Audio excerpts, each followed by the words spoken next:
Welcome back to deploying happiness. ഇന്ന് എൻ്റെ topic don't beg for love. സ്നേഹത്തിന് വേണ്ടി ആരും യാചിക്കേണ്ട കാര്യമില്ല. ആ ഒരു ടോപ്പിക്കാണ് ഞാൻ ഇന്ന് എടുത്തിട്ടുള്ളത്. കാരണം നമുക്കറിയാം, നമ്മളുടെ ജീവിതത്തിൽ ചിലപ്പോൾ സ്നേഹിക്കപ്പെടേണ്ടവർ നമ്മളെ സ്നേഹിക്കില്ല.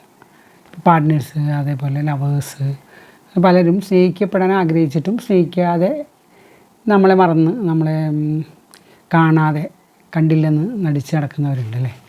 അങ്ങനത്തെ ആ സ്നേഹം യാചിച്ച് വാങ്ങേണ്ട ഒരു കാര്യമില്ല. സ്നേഹം കിട്ടണം എന്ന് പറയല്ല, അത് കൊടുക്കേണ്ട കാര്യമാണ്. പരസ്പരമായിട്ട് രണ്ടുപേരും കൊടുക്കേണ്ടതാണ്. പക്ഷേ ഒരാൾ ആഗ്രഹിക്കുന്ന ഒരാൾക്ക് കൊടുക്കാൻ താല്പര്യമില്ല. അയാൾ തിരക്കുകളുടെ ലോകത്തായിരിക്കും, ജോലിയുടെ ലോകത്തായിരിക്കും, ചിലപ്പോൾ മറ്റു പ്രശ്നങ്ങളായിരിക്കും. അങ്ങനെ പല പല കാര്യങ്ങൾ ആയിട്ട് കൂടെ ജീവിക്കുന്നവരെയോ അല്ലെങ്കിൽ പങ്കാളിയെയോ അല്ലെങ്കിൽ ലവ് ചെയ്യുന്ന ആളെയോ അവഗണിക്കുക. അവിടെ തന്നെയാണ് ഏറ്റവും യോജിച്ച് അവഗണിക്കുക.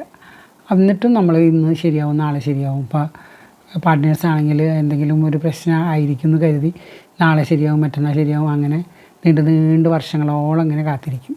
പക്ഷേ വിഫലമാവും. കല്യാണം കഴിഞ്ഞ കാലഘട്ടത്തിലുള്ള സ്നേഹമൊന്നും ഉണ്ടാവില്ല. 10-13 വർഷമൊക്കെ കഴിയുമ്പോഴത്തേനും അവർക്ക് തിരക്കുകളുടെ ലോകത്തായിരിക്കും അവർ. അപ്പോൾ നമ്മൾ ഒരിക്കലും ഒരു യാചിച്ച് വാങ്ങേണ്ട കാര്യമല്ല സ്നേഹം. സ്നേഹിക്കപ്പെടാൻ എല്ലാവർക്കും ഇഷ്ടമാണ്. പക്ഷേ സ്നേഹിക്കപ്പെട്ടില്ലെങ്കിൽ വളരെയധികം ദുഃഖവും ഉണ്ടാവും അല്ലേ. അപ്പോൾ ഇനി എന്താണ് എങ്ങനെയാണ് നമ്മൾ പെരുമാറേണ്ടത്, നമ്മളുടെ ജീവിതം എങ്ങനെയാണ് നമ്മൾ കൊണ്ടുപോകേണ്ടത് ഒന്ന് നോക്കാം. അതായത് നമ്മളെപ്പോഴും നല്ലവരായിരിക്കുക. അതായത് മറ്റൊരാൾ ഇങ്ങനെ ചെയ്തു, പക്ഷേ അതോർത്ത് അയാളുടെ പിന്നാലെ പോകാതെ നമ്മൾ നല്ലവരായിരിക്കുക. നമ്മളുടേതായ ജോലിയുള്ളവരാണെങ്കിൽ അതിൽ വ്യാപൃതരാവാതെ അതിൽ മുഴുകിയിരിക്കുക. പിന്നെ മറ്റ് ഹാപ്പിനെസ് കിട്ടുന്ന, ഇപ്പോൾ ജോലി ഇല്ലാത്തവരാണെങ്കിൽ ഹാപ്പിനെസ് കിട്ടുന്ന കാര്യങ്ങളിലേക്കോ വായനയിലേക്കോ അങ്ങനെ അല്ലെങ്കിൽ ഹോബീസ് എന്തെങ്കിലും ഉണ്ടെങ്കിൽ അതിനെ പ്രൊമോട്ട് ചെയ്യാനുള്ള കാര്യങ്ങൾ ചെയ്യുക. അല്ലെങ്കിൽ നമ്മൾക്ക് എന്താണ് നമ്മളുടെ മനസ്സിലുള്ള ആ കാര്യങ്ങൾ നമുക്ക് സ്നേഹത്തോടും സന്തോഷത്തോടും ചെയ്തു തീർക്കാൻ അതിലേക്ക് ശ്രദ്ധ തിരിക്കുക. ഇനി പാട്ട് കേൾക്കുന്നവരാണെങ്കിൽ പാട്ടുകൾ കേൾക്കുക, അല്ലെങ്കിൽ പാട്ട് പാടുന്നവരാണെങ്കിൽ നല്ല പാട്ടുകൾ പാടാം.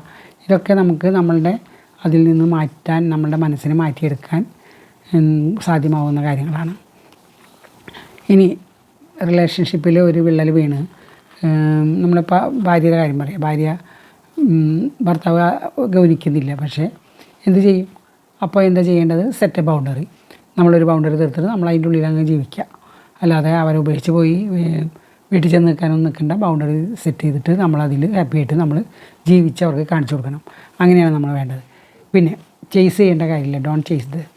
അവർ സ്നേഹമില്ല എന്ന് പറഞ്ഞ ഒരു തിരക്ക് കാട്ടി അവർ പോകുമ്പോഴും നമ്മളെ സ്നേഹിക്കാൻ ആഗ്രഹിക്കാത്തത് കൊണ്ടും അവർ പിന്നാലെ പോയി ചേസ് ചെയ്ത് പോകേണ്ട കാര്യമില്ല. Let them go. അവരവരെ ഫ്രീഡത്തിന് വിടുക, അവരവരെ വഴിക്ക് പോട്ടെ. അങ്ങനെയാണ് നമ്മൾ ചിന്തിക്കേണ്ടത്. അല്ലാതെ കരഞ്ഞ് എല്ലാവരോടും പറഞ്ഞ് അയ്യോ എന്ന് പറഞ്ഞ് ആരും നമ്മളെ ഹെൽപ്പിന് വരില്ല. അവർ തന്നെ സ്നേഹിക്കേണ്ടവർ തന്നെ വിചാരിക്കണം. അവർ മനസ്സ് വെച്ചാൽ മാത്രമേ നമുക്ക് സ്നേഹം കിട്ടുള്ളൂ. അപ്പോൾ അതുകൊണ്ട് നമ്മളോട് തന്നെ കൈൻഡ് ആവാം. Be kind your self. നമ്മളോട് തന്നെ നമ്മൾ സ്നേഹം ഉള്ളവരായി തീരാൻ നമ്മളുടേതായ കാര്യങ്ങളിൽ നമ്മൾ വ്യാപൃതരാവുക, കൈൻഡാവുക നമ്മൾ. ഇനി അതേപോലെ തന്നെ അവർ പോകുന്നവരങ്ങോട്ട് പോട്ടേന്ന് വിചാരിച്ചിട്ടൊരു ഫെയർവെൽ വേണമെങ്കിൽ നമുക്ക് മനസ്സുകൊണ്ട് കൊടുക്കുക. നീ പോകല്ലേ, നീ പൊക്കോ, അങ്ങനെ പറഞ്ഞ് ഒരു ഫെയർവെൽ പോലെ നമുക്ക് ചെയ്യാൻ കഴിയണം. പിന്നെ അതേ കൂടെ പിന്നെ ഇപ്പോൾ ലവേഴ്സൊക്കെ ആണെങ്കിൽ അവർ പലരും വരും പലരും പോകും എന്നുള്ള രീതിയിൽ ചില ആളുകൾ അങ്ങനെ കരുതും. ട്രൂ ലവ് തിരിച്ചറിയാതെ പോയി കളയും. അങ്ങനെയാണെങ്കിൽ അവരോട് പോകാൻ അനുവദിക്കുക. പാർട്ട്ണർഷിപ്പായ ദാമ്പത്യ ബന്ധത്തിലാണെങ്കിൽ അങ്ങനെ പറയാൻ പറ്റില്ലല്ലോ. നീ നിൻ്റെ പാട്ടിൽ പൊക്കോളം പറയാൻ പറ്റില്ലല്ലോ. അപ്പോൾ ലവേഴ്സാണെങ്കിൽ അവർക്ക് പറയാം, അവൻ പോട്ടെ, അവനവൻ്റെ സ്നേഹം തരാൻ താല്പര്യമില്ലെങ്കിൽ അവനവൻ്റെ വഴിക്ക് പൊക്കോട്ടെ എന്ന് പറഞ്ഞ് അവരെ വിട്ട് കളയാം. അപ്പോൾ അതാണ്. പിന്നെ ചില പാർട്ട്നേഴ്സ് ഉണ്ട്. ഇപ്പോൾ ഹസ്ബൻഡ് ഇങ്ങനെ ഒരാളാണെങ്കിൽ കുട്ടികളെ ഹേർട്ട് ചെയ്യും. അത് പാടില്ല. Don't hurt your children. കുട്ടികളുണ്ടെങ്കിൽ അവരെ അവിടെ തീർക്കും ദേഷ്യങ്ങൾ. അങ്ങനെ കുറേ കാര്യങ്ങൾ ഞാൻ കണ്ടിട്ടുണ്ട്. അതിൻ്റെ ആവശ്യമില്ല. നമ്മളുടെ ദുഃഖങ്ങൾ അല്ലെങ്കിൽ നമ്മളുടെ നമ്മൾ സന്തോഷം കണ്ടെത്തണം. കുട്ടികളെയും സന്തോഷിപ്പിക്കാൻ നമ്മൾ ശ്രമിക്കണം.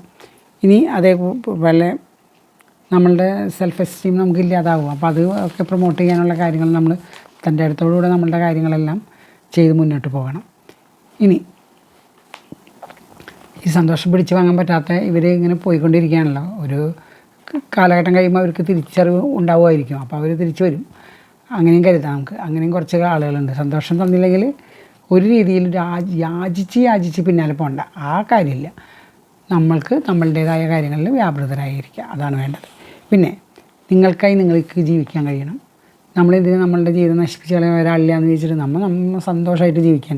പിന്നെ നമ്മുടെ ഹെൽത്ത് നോക്കുക. അവർ ഹെൽത്ത്, അവർ മൈൻഡ്, അവർ ബ്യൂട്ടി, അവർ ഹാപ്പിനെസ്. ഈ 4 കാര്യം നമ്മൾ ശ്രദ്ധിച്ചാൽ നമ്മൾ ഭയങ്കരമായിട്ട് മാറും.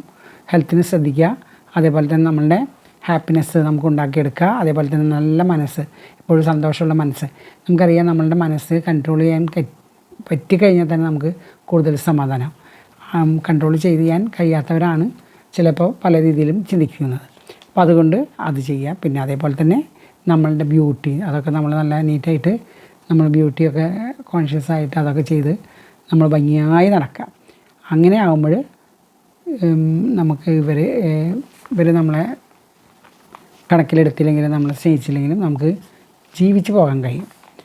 നമുക്ക് സ്വന്തമായിട്ടൊരു നിലപാടുണ്ട്. ആ നിലപാടിൽ നിന്ന് ഉറച്ചു നിൽക്കുക. അല്ലാതെ നമ്മളുടെ അടിയറവ് പറയേണ്ട കാര്യമില്ല. നമ്മളുടെ എല്ലാ കാര്യങ്ങളും അവരുടെ മുന്നിൽ തോറ്റു കൊടുക്കേണ്ട ഒരു കാര്യം നമ്മളിൽ തെറ്റ് കൊടുക്കേണ്ട കാര്യമേ ഇല്ല. അതായത് നമ്മൾ ആത്മവിശ്വാസത്തോടുകൂടെ മുന്നോട്ട് പോകണം. പിന്നെ ഇൻഡിപെൻഡൻ്റായി ജീവിക്കുന്നതിൽ വേറൊരു സുഖമുണ്ട് കേട്ടോ. അപ്പം അങ്ങനത്തെ ഒരു അവസ്ഥ വരുന്ന ആളുകൾക്ക് ഇൻഡിപെൻഡൻ്റായിട്ടൊന്നും ജീവിച്ചു വയ്ക്കുക. നമുക്ക് നല്ല തൻ്റെ ഇടം വരും. നമുക്ക് നല്ല കാര്യങ്ങൾ ചെയ്യാനുള്ള ഈസി ആയിട്ട് നടത്താൻ പറ്റും. ഇതൊക്കെ നമുക്ക് പറ്റും. അല്ലെങ്കിൽ നമ്മളെപ്പോൾ ഡിപ്പെൻഡ് ചെയ്യും. ഇപ്പോൾ ഇൻഡിപെൻഡൻ്റായിട്ട് നമുക്ക് കാര്യങ്ങൾ ചെയ്യാൻ കഴിയും. അപ്പോൾ അതുകൊണ്ട് ലവിന് വേണ്ടിയിട്ട് ബഗ് ചെയ്യേണ്ട ഒരു കാര്യമില്ല. നമ്മളുടെ വിശ്വാസം, നമ്മളുടെ ഹെൽത്ത് എല്ലാം നോക്കിക്കൊണ്ട് നമ്മൾ സധൈര്യം മുന്നോട്ട് പോയാൽ നമുക്കും സന്തോഷത്തോടെ ജീവിക്കാൻ പറ്റും. ഒരാളുടെ സ്നേഹത്തിന് പിന്നാലെ യാചിച്ച് പാഞ്ഞ് വിഷമിച്ച് ഇന്ന് വരും നാളെ വരുന്നുള്ള കാത്തിരിപ്പ് അവസാനം വന്നില്ലെങ്കിലും നമുക്ക് ജീവിച്ചു പോകാം. അപ്പോൾ ഈ ടിപ്സൊക്കെ നിങ്ങളൊന്ന് ഓർത്ത് നോക്കിയിട്ട് നിങ്ങൾ അതിനനുസരിച്ച് ജീവിക്കാൻ പഠിക്കുക. അതായത് സ്നേഹം യാചിച്ച് മേടിക്കേണ്ട ഒന്നല്ലെന്ന് മനസ്സിലാക്കുക. അത് തരേണ്ടതാണ്.